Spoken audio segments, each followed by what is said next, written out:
Hello and welcome everyone. My name is Katie Thompson. My pronouns are she, her.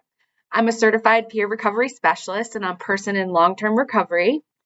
I am also a program coach with Virginia Recovery Corps. So I have the privilege of working right here in the great state of Virginia and getting to know folks from all over. That's one of the great perks of being with Recovery Corps is we get that bird's eye view across the whole state and get to partner in every region, in all sorts of different types of sites.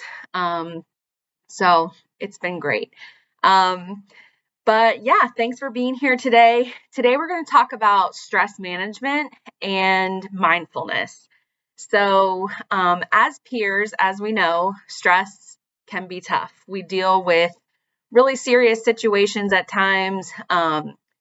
We tend to be very empathetic, high connectors, and it can be stressful. And on top of our jobs, we also have home life and personal things going on too. So stress management is very important. We want to avoid burnout and we need to be self-aware. And we also want to avoid compassion fatigue. I have experience of working overseas in Uganda and experiencing a massive burnout. And so that's something that is really important to me to have those personal boundaries and to also really keep a good check on myself with my supervisor and with my colleagues to ensure that my mental health and recovery and wellness is in top shape so that I can work with others. Recently, I saw this amazing TED Talk called How to Relentlessly Triage Your Life. And that's what we're going to talk a little bit about today because this way of thinking is very simple, but it totally helped me. I tend to be someone, when things are coming at me, I want to respond. I want to get it all done now. And with my job at times, there's just so much, we call it the fire hose. It's just all coming at you and it's hard to have a clear mind and to respond. A lot of times it's like, and we're reacting. And as we know, that's not the best place to come from. We want to be thoughtful in our work and respond and listen. And so how to relentlessly triage your life.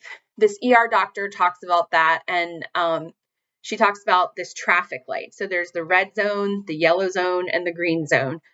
So the red zone is emergency. Like this is serious, life or death, needs immediate action right now. This is top priority for the day.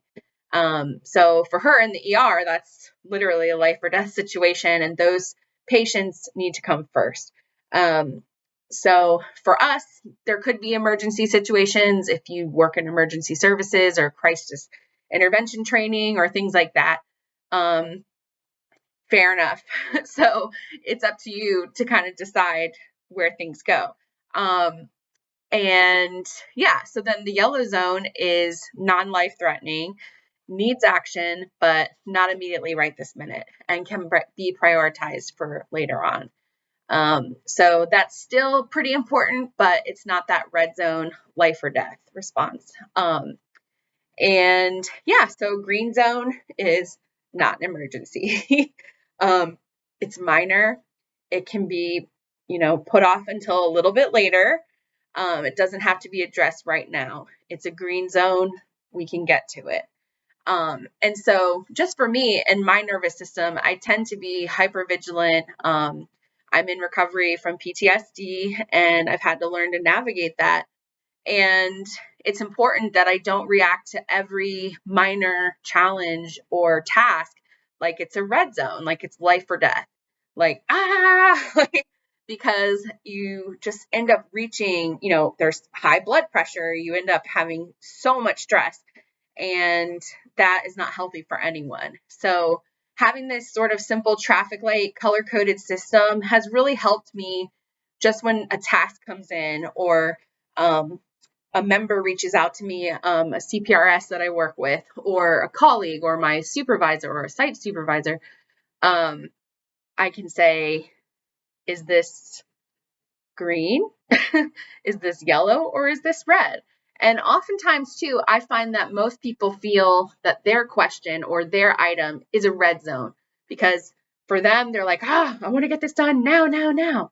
But it's really important for me to take that pause and step back and say, okay, to myself, that might be a red zone for them, but that is a green zone for me.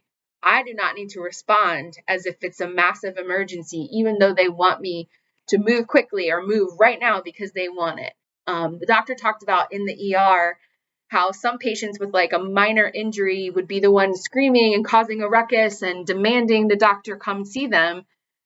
And while that's very understandable, they're upset, they're in the emergency room, the doctor really has to have those priorities laid out with this triage system and attend to the patients that are in that red zone that are life or death. So I just found that really interesting and really practical, not only for my work life, but in my personal life as well. So the next part that we're going to talk about today is mindfulness. So I mentioned that pause, and I think there's a few levels of progressions with mindfulness. So our human default mode is there's some kind of stimulus and we react.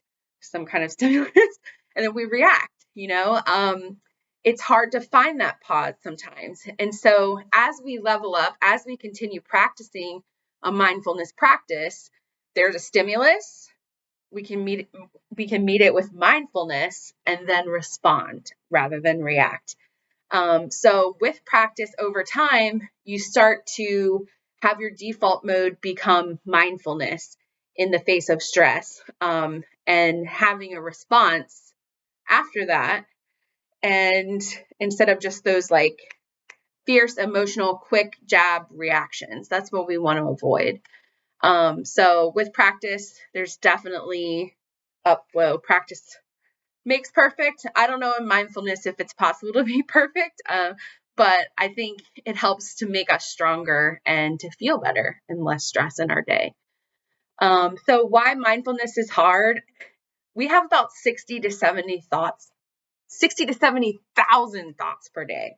And 90% of those thoughts are usually the exact same as yesterday. So we don't really, it's a lot going on, that is the human brain.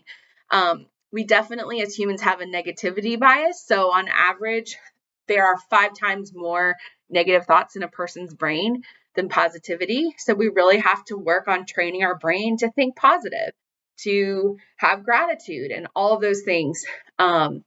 It's not that fake positivity. Like we don't want to be in the middle of a fire and be like, everything's fine. But we want to try to cultivate that strength where we can meet things with mindfulness and gratitude instead of having that reaction. Also, with reaction, we have to remember our halt, of course. So hungry, angry, lonely, tired. And also there's that technology, like continued partial attention. We all have notifications going off, buzzers, whatever, sounds, dings, all over the place. Social media, there's just advertisements everywhere, just trying to pull our attention. So our brain is not used to using that mindfulness muscle unless we really and intentionally work at it. So there's lots of different ways to practice mindfulness, and I'm probably preaching to the choir. As peers, we all have our own personal medicine or our own pathway of recovery that works for us. Mindfulness is something that can be used anywhere by anyone.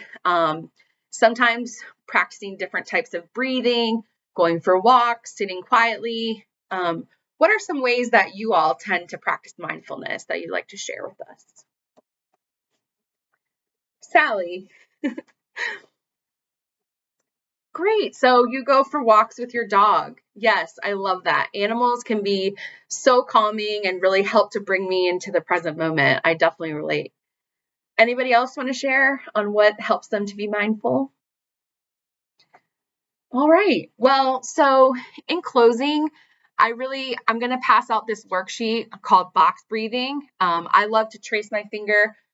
You breathe in for 4 seconds, hold for 4, breathe out, and then go in. So I'm going to hand that out to you and you all can try it and we'll take questions later on. I hope you have a great day. Thank you so much. Bye-bye.